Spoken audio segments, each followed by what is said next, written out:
If you pre-order now, you can get a special limited edition version of physical edition of Fragments of Silicon with a whole bunch of extra bonuses.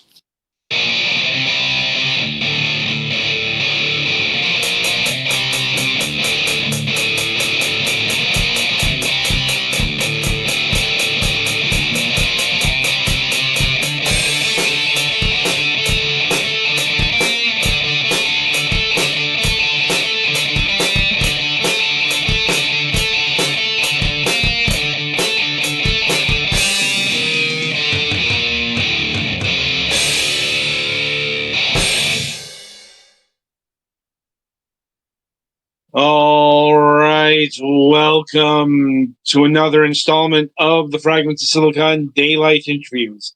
As mentioned previously, this will be our season finale, last show until late May. And joining us this week, it is our great pleasure to welcome to the program Alena from Limited Run Games. Hey, how's it going? It goes well, at least well enough so far today. How are you doing? Doing good, doing good. We're over here in North Carolina and the weather's not so bad, so not much to complain about. Right. Right. So, how we like to get started is we like to get to know the people behind the games, the studio, and all of that business. And we do this by asking this particular question: what got you interested in video games, both personal and a professional level? Yeah, so I've been working in video games for little around 10 years now. Um I've always loved games even when I was like a little kid. The console that I loved the most was PlayStation 1. So, um had an NES, I had a 64, GameCube, almost everything growing up, but I really connected with the PlayStation and just loved the games that came out on that system. I used to work for another game publisher called Xseed Games, so they put out a lot of great games. Story of Seasons, Daemon X Machina, uh, tons of Right. stuff. And yeah, I also worked briefly in games journalism. I wrote for Mashable doing esports reporting. So I've kind of been all around. It took me a while to get broken into the industry, but I knew it was something I wanted to do. I knew a lot about. I'd been doing marketing, kind of freelance for a pretty long time, and finally I was able to merge the two. And yeah, so I've been doing marketing in games for about 6 years, but I've been in games for 10 years. And how did you come to be at Limited Run Games? So when I was at Xseed Games, actually, I worked with Limited Run on a couple of releases. So we did some physical games together, and I think I kind of caught their attention a little bit. And I'd always admired Limited Run. I thought it was so cool that Limited Run had the unique opportunity that a lot of publishers don't, which is like they can work on almost any game they want, whether there's already another publisher for it, or even if it's something retro, because we're working just on the physicals. Well, we used to be working on just on the physicals, but nowadays we've kind of expanded into the digital world, and I loved that, especially when I saw like Limited Run did, you know, Jack and Daxter games, which I completely love. They did the Odd World games back in the day, so I was like, man, that would be a really cool place to work for. So it so happened that it worked out, and I've been here for a little over 3 years now. Like, has it been vastly different to your position at Xseed Games, given the shift in focus, let's say? Yeah, I would say it's different. It's not vastly different. I mean, I think marketing and PR stuff generally carries over. I think the main difference is on the marketing side, we're predominantly direct to consumer. So Mhm. That's a little bit different because then you're marketing in a not a completely different way, but it's fairly different than just straight up digital publishing. Um, and then also the thing that I would say most different is kind of the volume that limited run works at is we're doing so many physical games. It's pretty fast paced. Um, Everyone who works at limited run, they kind of like that lifestyle. Some people don't like the fast paced work environment, and then some people like thrive on it and love it because there's always something going on, something different happening, and I definitely fall into that category. So it's been really fun, and the amount of different games I get to work on and projects has just been super exciting. No doubt, no doubt.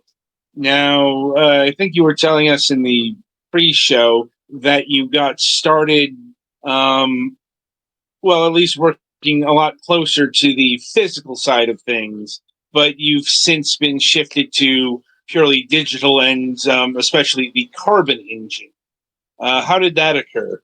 Yeah, yeah. So, Limited Run has been doing a little bit of digital publishing kind of throughout the years, but nothing like really significant. And we didn't have a big kind of ecosystem built around it. We were trying to like get our footing. So, when we started ramping that up, and of course, when we started developing the Carbon engine, we were like, hey, there needs to be someone kind of like overseeing this whole digital publishing department, like putting it all together. And since I came from a digital publishing background, I think it made most sense to put me in that position. So, um, the last year, I've been putting together some really cool processes for our digital publishing. Taking a look at the slate that we have right now, which is awesome, and we can talk about later. We have some great classic PS1 games coming back. Um, and that's kind of how it got started. So yeah, I used to help a lot with the physical publishing. Now I'm more focused on digital publishing, Carbon Engine. Um, yeah, and it's been really fun. Right. So it's been mentioned a few times already, but what is the carbon engine exactly? Yeah, so Carbon Engine is our proprietary development tool. So at its core, it's basically emulation, which is it's no secret. So we've hired some of the top engineering talent in games in emulation. So we have Demetris, who most people know as modern vintage gamer. He's got some great videos on YouTube and an awesome YouTube channel you guys should check out if you haven't seen his stuff. I've Um seen some of his videos. yeah, he's super plugged into the emulation worlds. And then we have Randy Linden, who he was kind of an early pioneer. I mean, he was an early pioneer of emulation with the Bleemcast, which is his emulation software that he made. And then we've got a lot of other talented developers. So we kind of have like the leading of the pack in emulation, and they are so serious about it. Like they want it to be perfect. They want the game to play as it played, back when you remember it. But of course, with this engine, we want to make enhancements, make it more interesting um, to play in modern day. So what we do with a lot of the Carbon releases is we'll package a bunch of games into one, like with the uh, Jurassic Park Classic Games Collection. That was a whole host of Jurassic Park games. And then we'll also try to add museum content in there too, like original packaging. If we can add any like interviews, backstory, in development stuff that was never released, we'll add all that stuff in there too. So it's a really nice package that kind of like honors the game. Hmm. Those are some bold claims you're making. You know, like Yeah.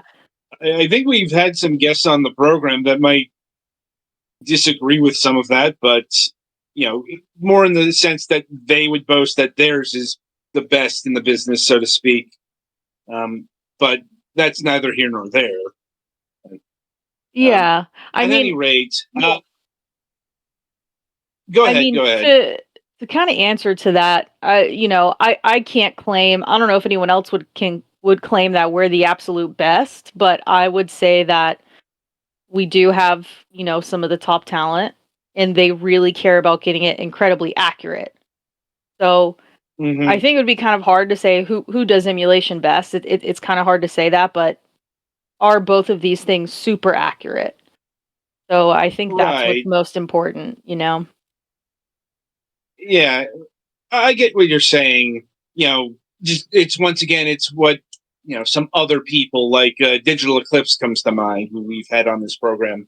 They tout top of the line emulation and all that stuff. I'm sure you know it's nothing to spark controversy or debate or anything. I'm just noting what other people have said on our program Yeah, more than and anything by the way, else. they do have amazing emulation, and we love Digital Eclipse. Hmm. We've worked with them before, and they're awesome too. So, I mean, our engineers talk to their engineers, and we're all very friendly. So we're definitely not claiming that either one of us is better. I think they're both top tier, you know, Right. emulation tools.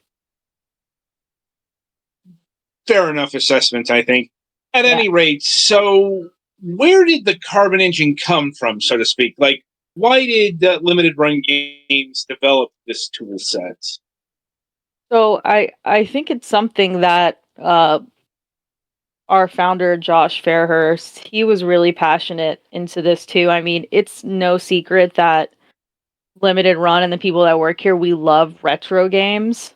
Um, Mhm. and a big part of it and a big reason why things like the carbon engine are so important to this industry is because I'm not sure if you guys know or are familiar with the Video Game History Foundation, but they have like a statistic on their website that like I think it's like 87% of digital video games are like endangered and at risk of being Mhm. lost. Um, and that's because video games are so far behind industries, almost even like the movie industry. So, like, imagine if there wasn't all these streaming platforms that had almost every movie you could think of. It's not quite everything, but like you can, for the most part, if you remember an old movie, you can search it on Mhm. your Fire Cube TV or whatever it is and like watch it or rent it or stream it if you have a subscription. Not like that with video games. In most cases, you have to have original hardware if you want to play it authentically. The hardware is extremely expensive depending on what the game is. Like one of the games we're publishing on Carbon is Tomba. I'm a huge Tomba fan. I had to pay Mm. like $200 for a Tomba complete in box at one point, So um I think that was a big driver. It's partially um preservation, bringing these retro games to modern consoles so people can play them authentically and the devs that made them can get paid. Um, but it's also like we just love retro games. Right. Um, yeah, this is definitely a topic that's come up on our program before. Um, you know, and there is a bit of a distinction to be made here. We're talking about, for lack of a better term, legal accessibility and legal preservation. I mean, Yeah. in terms of pure preservation, that's a bit of a different conversation that's come up. This could be a controversial stance, but others brought it up. Um, Piracy, for example, is preserved, if only because that is the only way to access a lot of the past. Yeah. So, Yeah. it's not necessarily an ideal situation, but it is Yeah. what it is. Yeah, I think it's hard not to bring that up, and that's because of how kind of behind the industry is in making these older games accessible. I mean, for some people, if they want to play an older game that's not listed anywhere and they can't buy it, it's kind of like what else are they supposed to do? So I think that's just like a byproduct of kind of like where we're at today.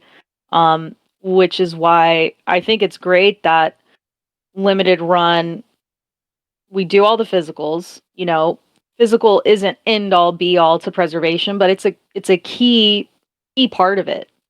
If we hadn't published some of the games physically that we had, they just wouldn't have a physical copy. Um, and then with the Carbon engine, we can only release so many games, but we're trying to hand select games that, one, are good, two, we think they deserve to be played or they should be preserved for various different reasons. And two, sometimes we'll pick games based on like what the market of trying to get that game is. Like Tomba, for example, is extremely expensive. It's not listed right now. So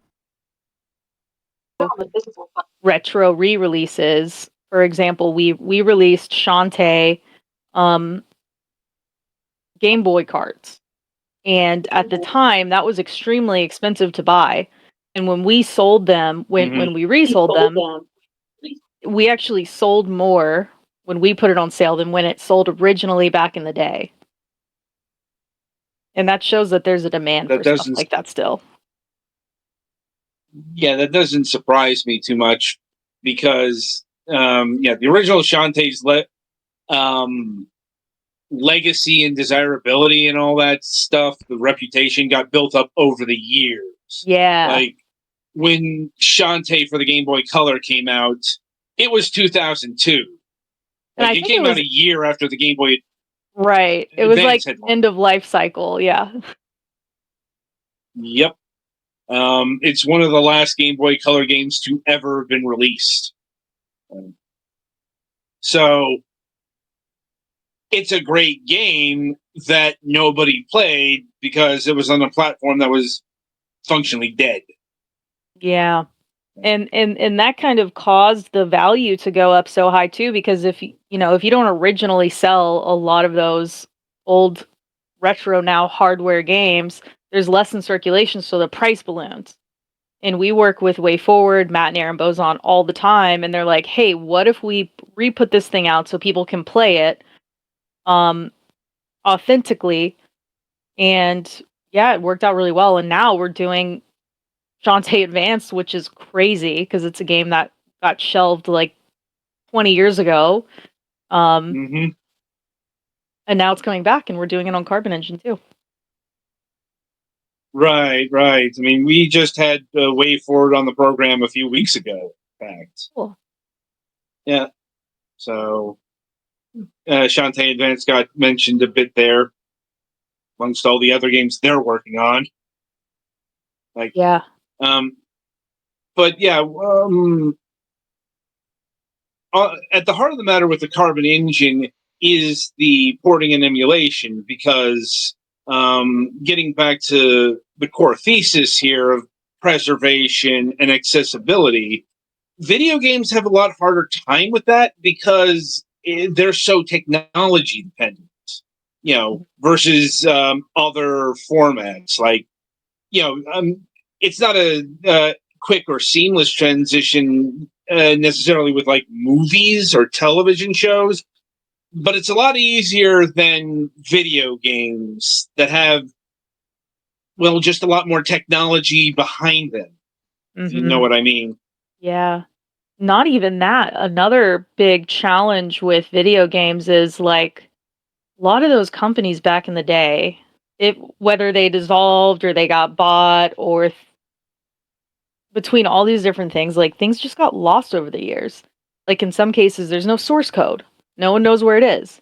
Even like down to the packaging, even on our like physical side, when we try to reprint an officially licensed game, we have to like in some cases track down materials from like private collectors because they're the only ones that have good scans of these things still. Like things just get lost in time. And that's why I think emulation's a pretty important part of this, because if you don't have the source code, what are you going to do with it? You kind of have to emulate it. And there's challenges and things that come with that, but yeah, it's crazy like how much stuff can just easily be lost to time, you know? Just trying to track down people even that like who owns this license? Who owns this IP even? Like that's even a whole thing. So it is, yeah, it's definitely challenging. No doubt, no doubt. Once again, that's a familiar refrain that we've heard from others that we've talked to about these subjects. Like this came up when we talked to Snag a few months ago.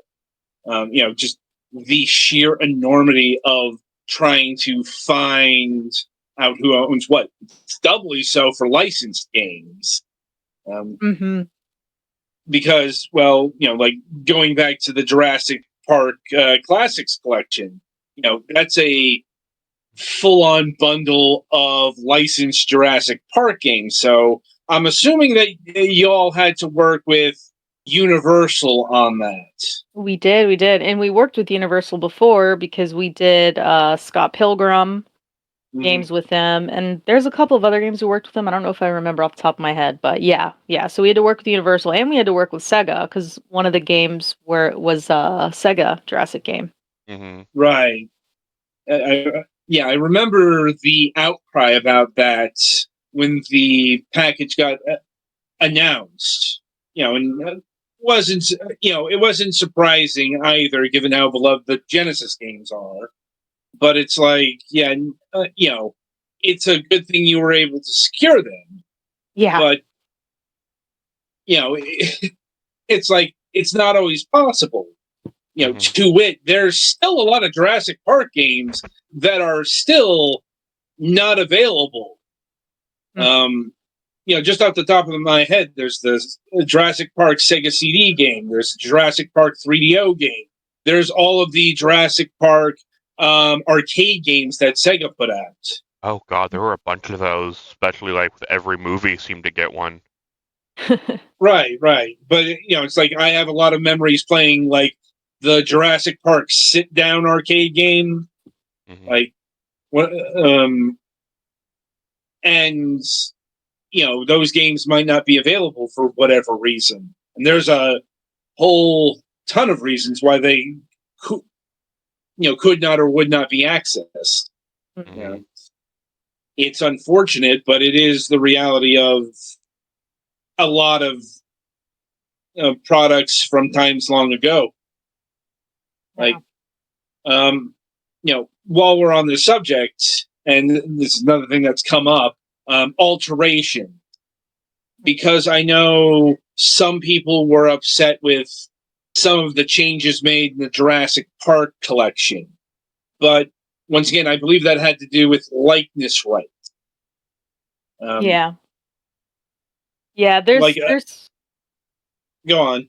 Oh, yeah, I was going to say, we'll always try to keep it original to what it was. That's our main goal.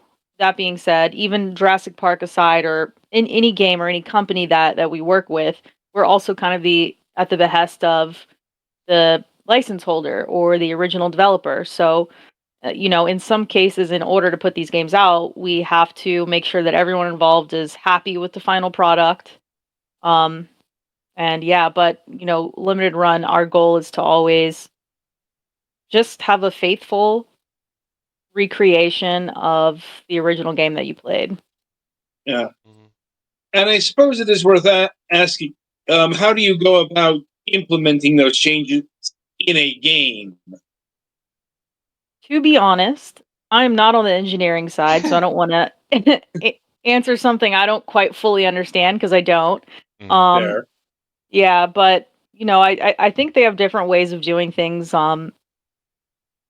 I know, they can change some things, and even when you publish like an emulated game on PlayStation, you have to add like triggers for trophies and stuff like that. But as far as how to add stuff to the game, I don't know. I'm just a marketing person. I can. Yeah, it's one of those. It could be anything from texture mapping to whatever they're using in their insert something special sauce here. in my mind, you just copy and paste, right?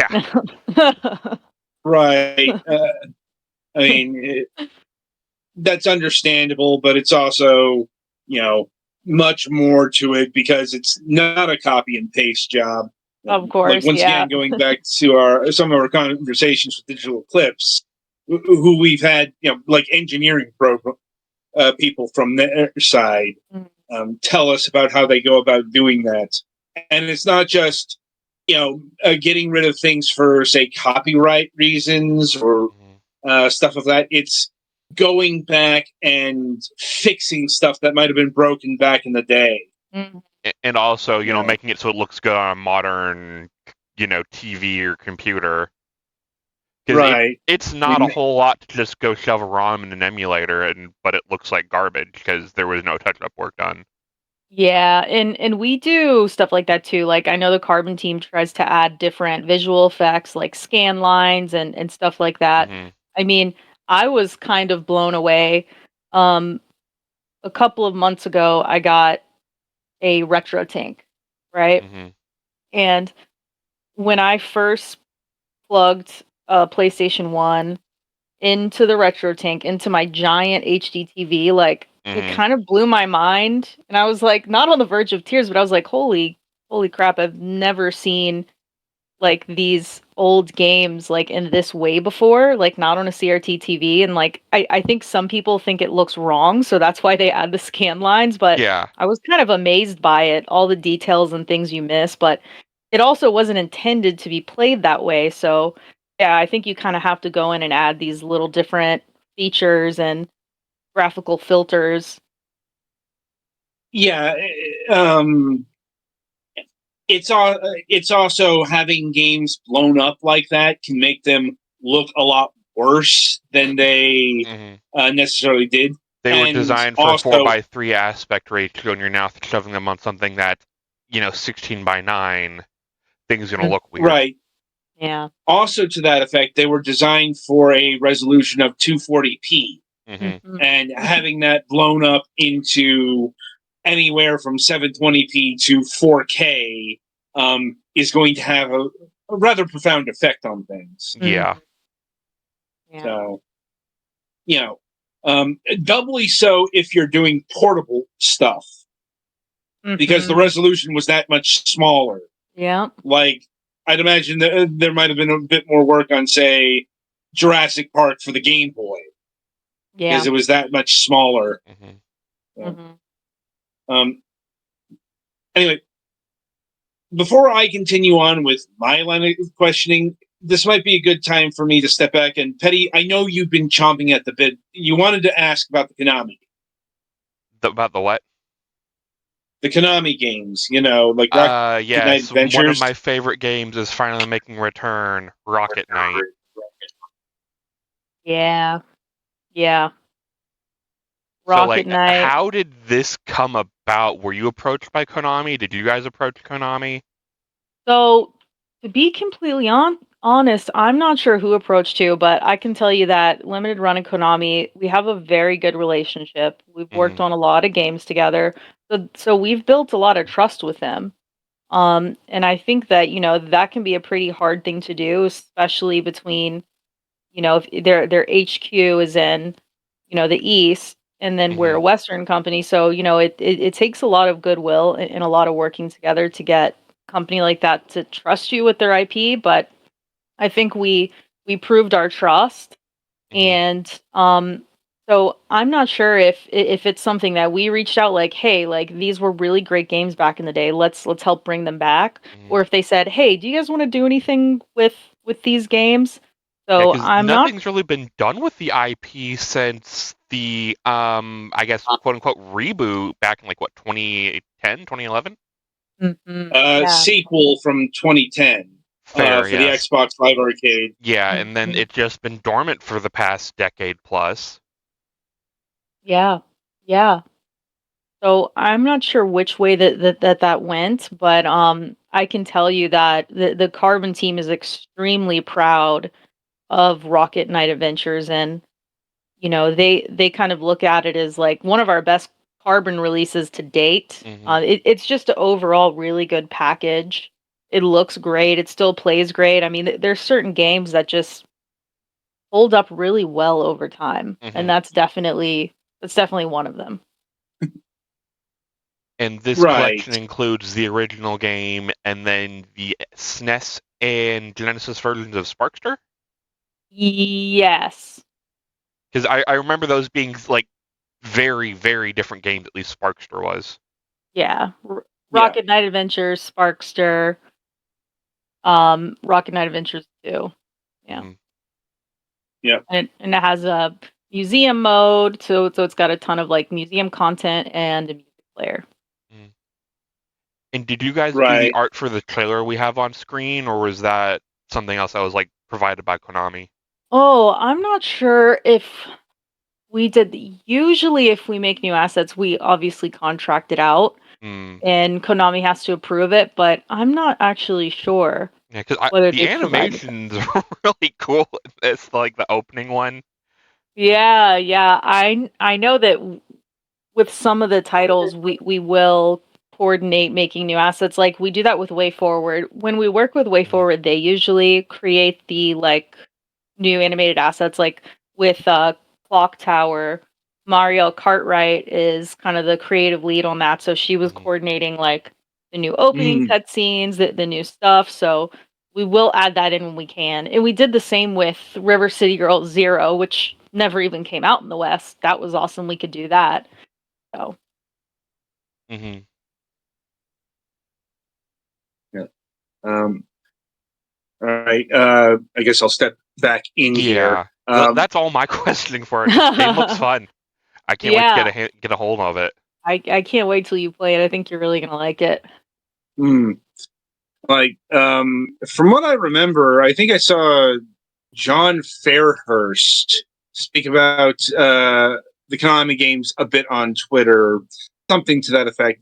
You know, from what I understand, Limited Run pitched a bunch of IPs to work with to Konami, and what got announced is, what got greenlit. Like, I specifically remember Felix the Cat because apparently he is a big fan of that game. Yeah. Or I suppose those games, because technically speaking, it's the Felix the Cat collection because it's got the Game Boy and NES games in it. Yeah. Yeah. Yeah. Yeah, I could definitely see that because it's always the mix of the two. Like, you know, Josh is such a huge fan of these games and he's a huge retro gamer. So I think a lot of what drives some of the stuff that we put out is him being like, man, I wish I could play this. Or like, why aren't they doing anything with this? And then just kind of reaching out and like making it happen. It's good to have connections and relationships and all of that, you know, so that allows it, you know, to get the games re-released. Yeah, 100%. And of course, to bring up the final, at least announced Konami game at this juncture, Ninja 5.0, which does circle back to what we were talking about earlier in terms of preservation, accessibility, and high prices. Because if you want to talk about all of that, Ninja 5.0 is a good candidate. When you guys launched this, just casually looked up and was like, oh, good lord. Yeah. How much is it going Ninja now?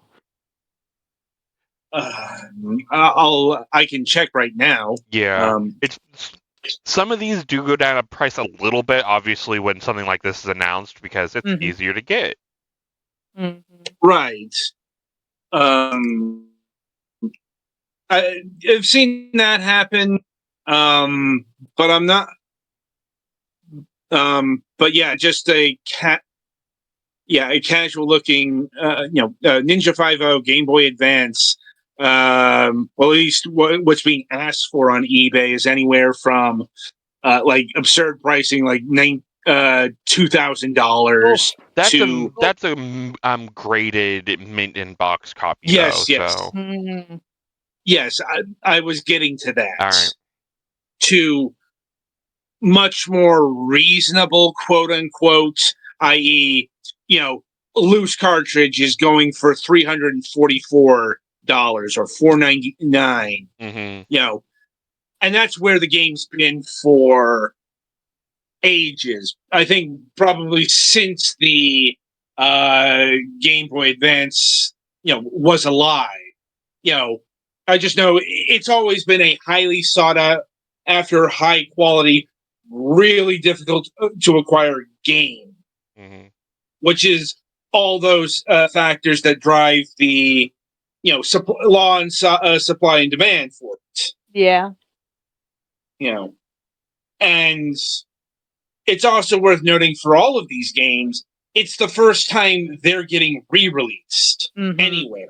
Mm-hmm. Yeah. Like Ninja 5.0 hasn't been on any virtual console. We haven't seen any Rocket Knight Adventures on NSO. Felix the Cat hasn't been released on the PlayStation Network, etc., etc., etc. So that's another reason why there's a palpable excitement for not just these games, but really all of the, or at least most of the Carbon Engine releases that have occurred so far. I mean, I will have to acknowledge that I don't remember there being a lot of excitement over the Bill and Ted collection. I'm like, Oh, man. Yeah, that's super funny. Yeah, the game, it is what it is. There's something to be said about like almost like infamous games that came out. I mean, we republished Plumbers Don't Wear Ties as well. Mm-hmm. But I think with the licensed games in particular, it's still important to bring those back because as we know with licenses, they get lost and it's even harder to get it's harder Our to buddy play. So. Steven Kick from Night Dive could go on another diatribe about that. Good lord. Yep. Yeah. Yep. I said, we know a lot of people. I Yep. mean, we're nearing season 20. I'd hope we know a lot of people by now, Adam. This is fair, but just like in this scene, Mm-hmm. like, yeah, we've also mentioned that not just here, but like in our conversations amongst ourselves in terms of classic games, emulation. It's not just the good to classic to rare games that need to be preserved. It's the bad games. Mhm.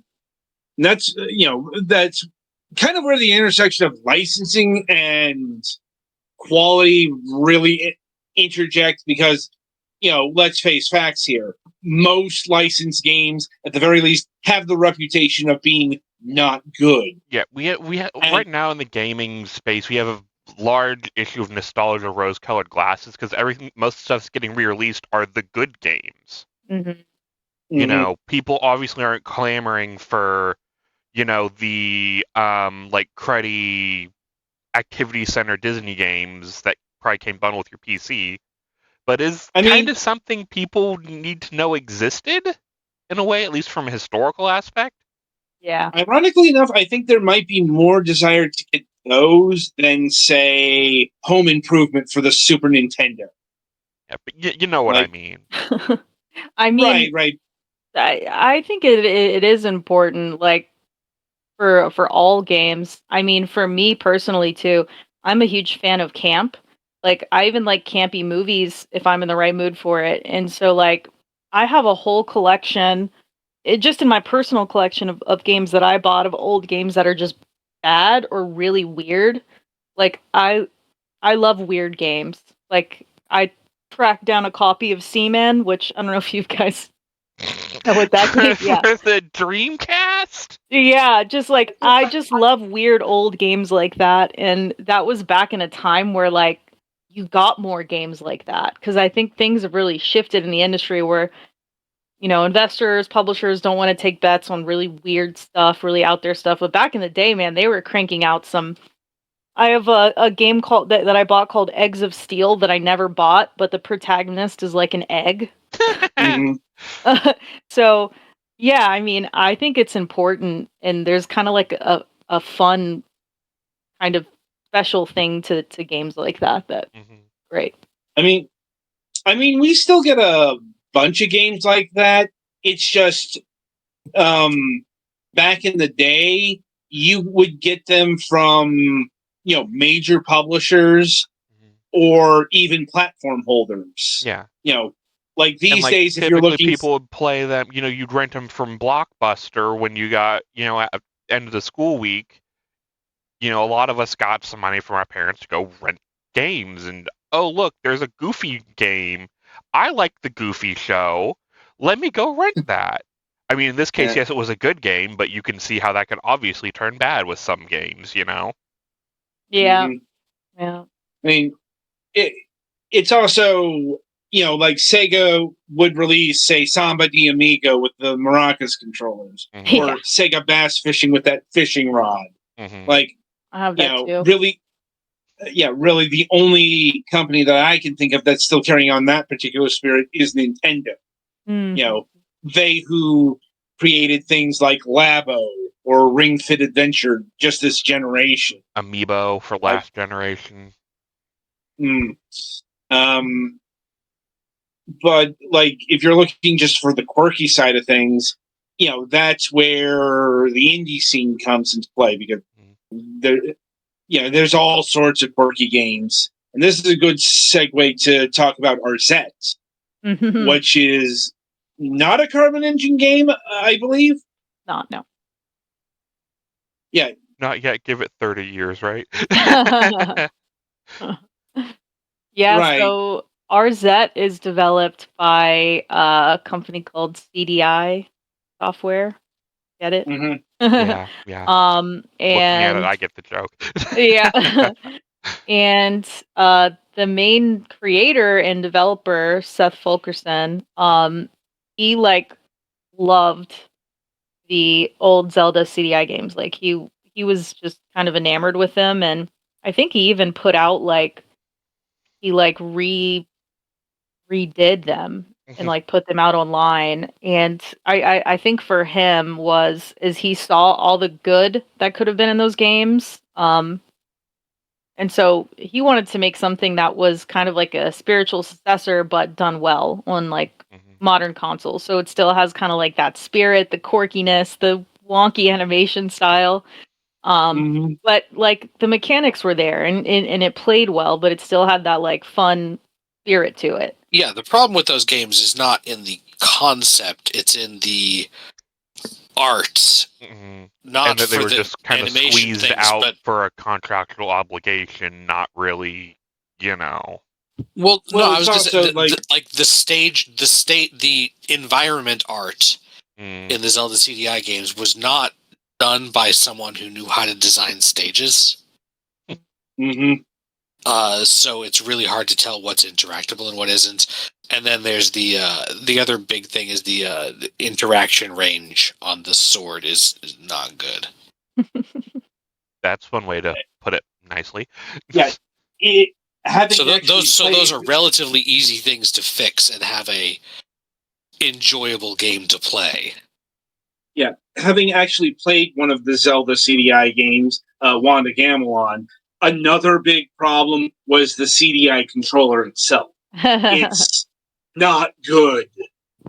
Like, Well, Yeah. yeah, in but fact, they made a special edition of Arzette that came with one of those controllers in case you hate yourself, I guess. Yeah, we did. We wanted to put out the controller, and there's even a mode in RZ that's like I can't remember what they called it, but it's I like mean, the authentic way that like you would have played it back in the day with the controller. Yeah, that controller is ridiculous. I still want to see someone beat Dark Souls with it. I have to see that. well, I mean, they'd have to figure out. Well, first they'd have to find a working one, which is a problem in and of itself. I mean, So the one that we sold works on PC. okay, I'm talking about like an actual CDI controller. Yeah, yeah. It's like Yeah, good I'm luck. like, Yeah, there's a decent chance that the one you guys included actually has like better manufacturing tolerances and whatever. yeah, because the CDI, wasn't the best produced hardware in the world. And that's actually a problem because a lot of CDIs are breaking down. And it's not just the belts that are going bad. That's an easy fix. It's the internal, like, electrical stuff that's going bye-bye. Also, the battery. Like, the CDI has an internal battery that kept track of time. Those are dying. This is another reason why preservation is so important, especially in these areas like the CDI or the 3DO or the Jaguar or insert system that bombed here. Because just because it's objectively bad doesn't mean it shouldn't be documented and remembered. Right. Yeah. Well, it's a lot harder because unlike, say, with the Atari 2600 or the NES or Genesis or other popular systems, there's just not that many people working to preserve like CDI games. Yep. Yep. So that's why it's important to make sure that these other things from not successful companies or systems get preserved one way or another. Otherwise, they'll truly become lost media. Yeah. And, like, who knows? It's gamers nowadays may love them, Yeah. 100%. Well, once again, that gets back to RZs. That's based off of one of the most infamous bad games ever. But a lot of that is kind of secondhand absorption. Like, because before something like this, most people remember the Legend of Zelda games as from YouTube poops in the mid-aughts. Yeah. They never actually played it themselves. Yeah.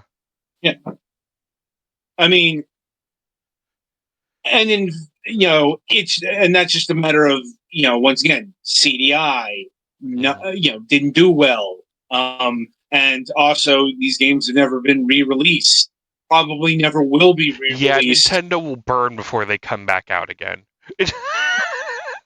Yeah, I mean it's like it's another one of those cases of who even owns the rights to these. I mean, obviously Nintendo owns the rights to the characters, but it's like I vaguely remember hearing something that Nintendo owns all of it. That's partly why it's not coming back out. I mean, possible. I don't know the actual legal. That's just things I've heard. I don't know if that's 100% accurate. Yeah, it's more just where things can lie in limbo. Once again, looking in your direction, Monolith Soft. But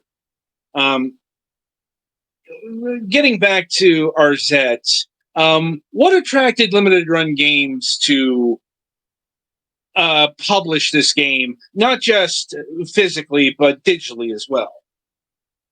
Yeah, so I think Josh is big on doing things that he knows probably no other publisher will do or fund. And this definitely falls into that category. I mean, there's not a lot of publishers or investors I know that would touch the game just based off of what it's based off of, right? So I think he saw the potential. He really liked kind of the reasoning behind why Seth wanted to do it. And we thought, yeah, this is perfectly in line with the type of stuff that we like to do. We love retro, but we also like to invest in new stuff. And now, getting more into digital publishing, we do invest in a lot of these, cool games that are coming out. So we invested in the new Rugrats Adventures in Gameland game, which is being published by the Mix. RZ, and of course we're helping make Shantae happen, Clock Tower happen. So Yeah, I think it's kind of giving people chances and giving games chances that maybe other people wouldn't. Now, are you just Otherwise, it just helping won't with exist. porting or development too? For RZ, that was developed pretty much completely by CDI. We have someone at LRG that helped produce it. Mm-hmm.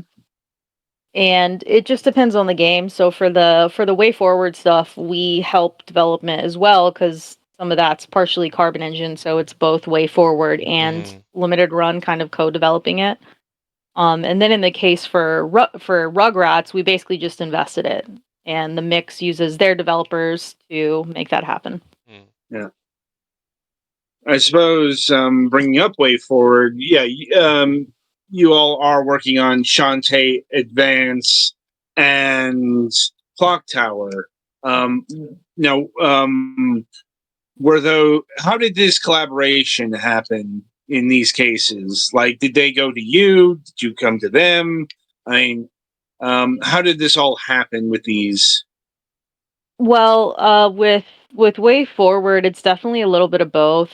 For the Shantae stuff, I know like we both limited run and Way Forward will kind of throw ideas at each other, and we'll see like what makes the most sense, like what can we get out in a reasonable amount of time, so we have something for players that want something with something that's a little bit bigger scope. And then with Clock Tower, I'm not exactly sure, but I know that we work with Sunsoft a lot and we have a good relationship. So it's possible that we brought that to them. But I'm not 100% certain on that. But yeah, it's definitely like just bouncing things off, like spitballing ideas with each other because we love working together. Makes sense. And your collaborative efforts do go back a ways as well. In fact, if I'm remembering correctly, the first Carbon Engine games were River City Zero, or sorry, River City Girl Zero, and Shantae for the Game Boy Color on modern systems. Yeah, I think Shantae was the very first one. Yeah. Like, and once again, this might be a question that you may not be able to answer, but I am wondering, if it's gotten smoother with the Carbon Engine as time has gone on. Yeah. So just from talking to the Carbon team, there's so much going on with the tool. So while they're, working on some of the games, they're also trying to develop the tools more. So I know originally when we first brought Shantae out, the thing that they had down the best was like the Game Boy era stuff, NES era stuff. So that was like fairly easy for them to do. But of course, when you get into like 3D games, like PlayStation games and stuff like that, it's more complicated. So that's why we didn't have any early PlayStation games because they had to develop the tools more. So they are continuing to develop the tools, and also adding new platform support just as time goes on. Yeah, that sounds about what I expected, actually. Yeah, because there were some like older emulation stuff from back in the day that's no longer usable on modern computers. Because some quirk they used in Windows that got patched out in later revisions. Wow. Yeah. It's also because, you all started out with like Super Nintendo games and systems comparable, NES, Game Boy, Game Boy Advance, but now you're doing like PlayStation games. Yep. And, to that end, it's worth bringing up some of those. First of all, the Gex trilogy. Woo! Yeah. Yeah, which I think was a big surprise. Last I heard was, I guess, Square Enix Montreal, as they were. Was it Montreal or? Okay, so it's a bit complicated. Square Enix, as far as I understand, still owns Gex. Ah. Like when Square Enix Montreal, Crystal Dynamics, when all those went to Embracer, some stuff went with them, stuff stayed behind at Square Enix, and the copyright on the Gex trilogy from Limited Run Games says Square Enix, so that means they still own it. Like, fair enough. Yeah. Yeah. But I'm super excited about these Gex games. indeed. And I suppose my first question in regards to the Gex collection is, do you know which versions they're using in this collection? Specifically for 1 and 2, I believe. Well, 1, 2, and 3 all had ports to multiple systems. Mm-hmm. Oh, 3 had I only knew the PS1 version of 3.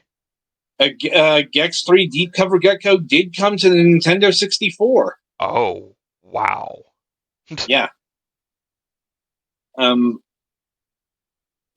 So I'm not sure exactly which versions. I know we're gonna have PlayStation versions, and I know we're gonna have 3DO version. I'm not sure if we have 64 or not. That's something I'd have to double check on, but yeah. I think the PlayStation ones were the ones that like really blew up the most anyway. Yeah. Though it's important to bring this up because different versions had different things going on here. To wit, like the N64 version of Enter the Gecko, or Gex 64, not surprisingly enough, because they were bringing a PlayStation game to a cartridge, all sorts of things had to be removed, like there's levels cut, rearranged, I believe. A lot of voice changed slightly, and then voicing and stuff like that. Yeah. Well, voice was cut down considerably because not only is this cartridge format, it's pre Factor 5's sound tools. Yeah. But what was added was a bonus level based off of the Titanic. I know this because I got there when I owned Gex 64 back in the day. Like, so hopefully they'll be there as well, because I know that's a lot of the ironically enough, the modern approach to classic games. Indeed, it's been reflected in Bill and Ted collection, Felix collection, A Boy and His Blob collection, the Jurassic Park classics. It's not just having the classic games, but as many versions of of those particular games as possible. Basically, building the feature complete version. Yeah. And we'll have more news on it soon and let everyone know. Of course, we always try to add everything that we can to these packages, and if we can't, there's usually a reason why, but we always try to include everything. Right. Okay. As much as I would love to continue this conversation, we're getting low on time. So I guess you can keep going if you want, but I do need to go to work. No, we do need to wrap this up.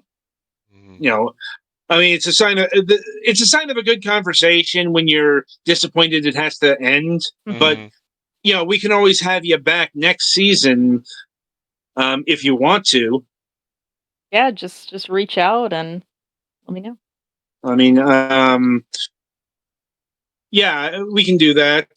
I mean, I do know we need to do some schedule sorting because there's some stuff that need to be bumped. So we'll be back to you when that's all handled in our little interim period. Yeah, I'm like, I'll probably contact you on Monday about that. If you're game. Yeah. But along those lines, I'll end our current interview by asking what's coming up date wise in terms of releases. Yeah, so I don't want to give away any sauce just yet, but I will say that take a look for LRG3. It's happening this June. There's also a lot of other showcases, and we're gonna have some announcements coming out around that time. Maybe some release dates will be revealed. So Wink. definitely follow us and make sure you guys tune into that. Mm-hmm. We will, but it's more announced stuff. Like when are the Konami games coming out? So Konami is actually publishing those. Oh, So right. yep. Mm. So you'll have to follow them to get more details on that stuff.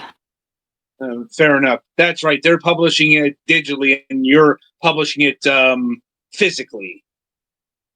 Yep. I remember that in the press stuff now. Yeah. But at any rate, I want to thank you for taking time out of your schedule and being with us here today. It's been a lovely conversation. Can't wait to do it again. In the meantime, Limited Run Games obviously has a whole slew of products. Not just in terms of video games, but they've got video game merch. We didn't even get to press run, mainly because that's outside of our guest's field.